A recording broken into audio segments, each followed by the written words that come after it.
fabulous, Rob. Thank you for inviting me. You can pull your mic down a little bit. Don't be scared. Don't be scared of the mic. I see you on your other show. Okay. Again, my name is Lydnise Morris, and I'm also known in my industry as Miss Knee for You. Okay. In the entertainment industry, it's always been a morality versus equality. And it depends on that person, on how their views lie and what they plan to bring into that industry. I happen to be part of one of the sectors called house music. Okay. Which at one point was known as quote unquote gay people's music. Okay. And I never been gay. Some of my friends, they aren't gay.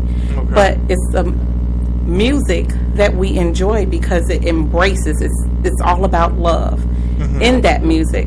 So why is it? Because in some genres it's still called, oh, you listen to gay people music. Oh, that's that gay music. It still has that stigmatism attached to it. And what I say is, yeah, it's all about love. It's all about love. So let me ask you this. Are you for the equality, or are you for your morality? Me personally, yes. Because of the forces that I must reckon with, I am for morality. Okay.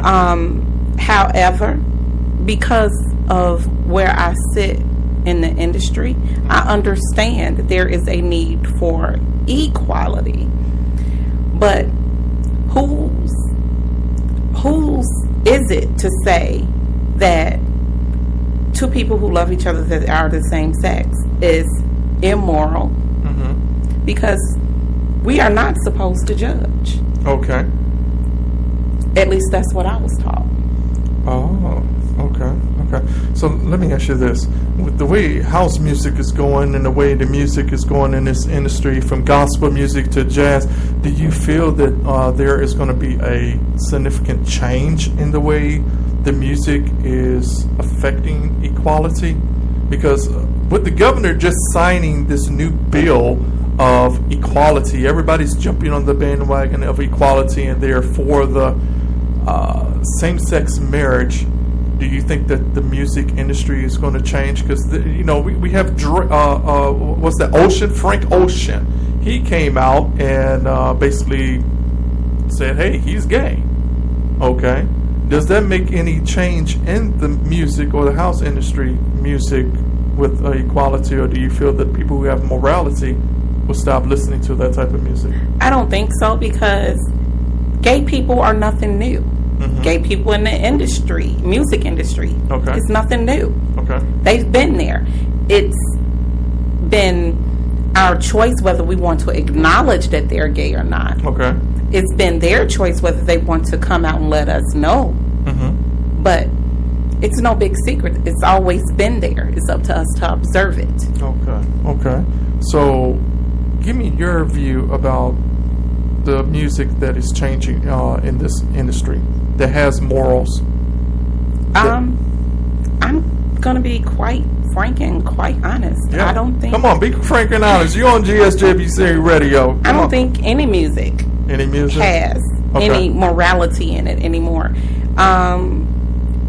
Even on down to my gospel music, and I'm a lover of all music of all types, and I do love gospel music. Okay. But when we look at, I can't think of the guy's name, but there is a song that came out last year where the Clean This House. Okay. And it came out later that the guy had addressed all sorts of issues in that song, but the fact that he was an adulterer. Okay. So, yeah, there's still some hypocrisy there. Then we have gospel artists that sing to us about being good wives and good husbands, and they themselves are not that. Okay.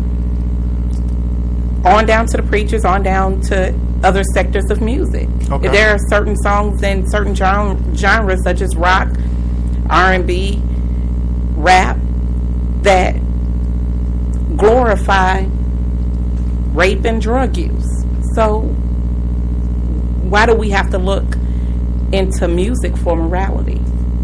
Anyway. Well, to look into morality is basically based on the way a lot of people were raised in Christian values and things of that nature, and a lot of music is changing. Back in the day, in churches, you can interject in this, but I'm sure you have also seen in churches that back in the day it used to be the choir director, the one that stood up there that was gay or feminine or kind of be in the closet but out the closet at the same time.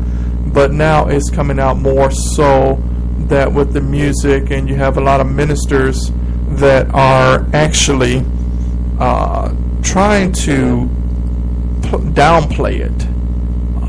What is your thought about that? I don't think the ministers necessarily are trying to downplay it. I do think that they're in trying to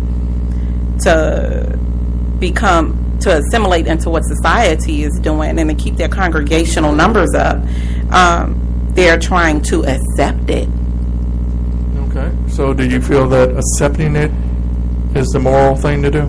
If it goes against their own values and judgment, then it is not the right thing to do. What if they decide to bring in heavy metal music in your church? There are churches that play heavy metal music. Okay. Not in my church, because that's not the crowd that they're trying to reach. I'm going to speak as an 80s baby. Okay. When I was coming in, the modern gospel was just taking place. Contemporary gospel was just transitioning into gospel music. And I was more of that homegrown gospel era, you know, the James Cleveland, Shirley Caesar, you know, that genre of music. But nowadays, we now have Christian rap, and you know, we have Christian rock, and we also have gospel house. We have gospel house. But did you feel even with house music originally back in the clubs and everything, and then they had the people that were gay? Do you feel that gospel house has that same influence now, or do you think there's a difference? I'm a fan of gospel house. One of my favorite gospel house DJs is DJ Samaj. One of my most favorite is Al Hot Mix Holmes. Al Hot Mix Holmes is how I would start my Sundays. Okay. And everybody who knows me, I'm an 8 o'clocker for church Sundays. Okay. So I would go to church. When I come home, I was online with Al Hot Mix Holmes. Okay. And it was great for me because that's what reached me. Mm-hmm. Now, what reached my children, it's not that. Okay. It's I can't put on a Shirley Caesar album for my children and they get a connection to it as I would. Oh, come on. You know, I play it, I promise you. I have 13, 15, 20, soon to be 22. My son will be 22 years old Sunday. Okay. And that's not where they at. Okay. They're into the gospel raps, and they're more into the contemporary gospel, and that's where they are at in their walk. Okay. So I had to learn as a Christian that we have to meet them where they are to bring them where they need to be. Okay. Okay, so you feel that you're saying, not feeling but saying from your heart, that you are accepting the equality rule and law that's going in. Is that what you're saying? Or are you sticking with your morality? As for me, what I do in my house is much different than what somebody else does in theirs. Mm-hmm. I can't, if I put cheese on my spaghetti and my next door neighbor does not, guess what? That's what she does in her house. Okay. She can't knock on my door and tell me, don't put that cheese on that spaghetti. Okay. So I can't knock on hers. So don't talk about food right now. I haven't eaten yet. So I'm thinking about that smoked turkey and I'm talking about some cheese spaghetti. It just came to mind. I haven't eaten yet either. I got something to get back to. Okay. But I just would like to, it's to each his own. Okay. America, and going back, and I do understand, I'm not looking at live stream, but I do know some people have tuned in to the live stream cast. Okay. And it looks like we have a total of 35 listeners right now, and we're broadcasting from Washington. We got some listeners from Canada. We got some listeners in Washington, D.C. and Oklahoma. So welcome, and welcome to GSJBC Radio. You're listening to your afternoon drive. That's right, Rob G. And we have a special guest in the studio today, Miss Lydnise. Is that correct, Miss Lydnise? Lydnise. Lydnise. I mispronounced it. Y'all give me a little applause there, because I'm a little struggling here, because I am a little hungry just thinking about that smoked turkey. Yeah, but I'm going to go back a little bit. Okay. I know I'm going to throw some people for a loop. When America was founded, the principles that it was based upon, if anyone cares to go back and look at it, it was based upon the fact that they left England because they weren't able to worship basically the way that they felt they wanted to, and they wanted some freedoms. Okay.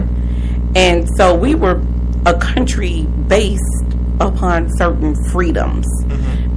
And in order to live here and acknowledge those quote-unquote freedoms that we were supposed to be having, that should include the freedom to be whomever you are. Okay. As far as this country is concerned. And again, what people do in their private lives should be just that. Really? So that goes back to answering. Is it all about equality, or is it about morality? I want you to hold that thought, because we're going to get into a commercial break in a second. But I want all those that are listening, give us a call at 708-343-3906. That's 708-343-3906. I want to know what your thought is.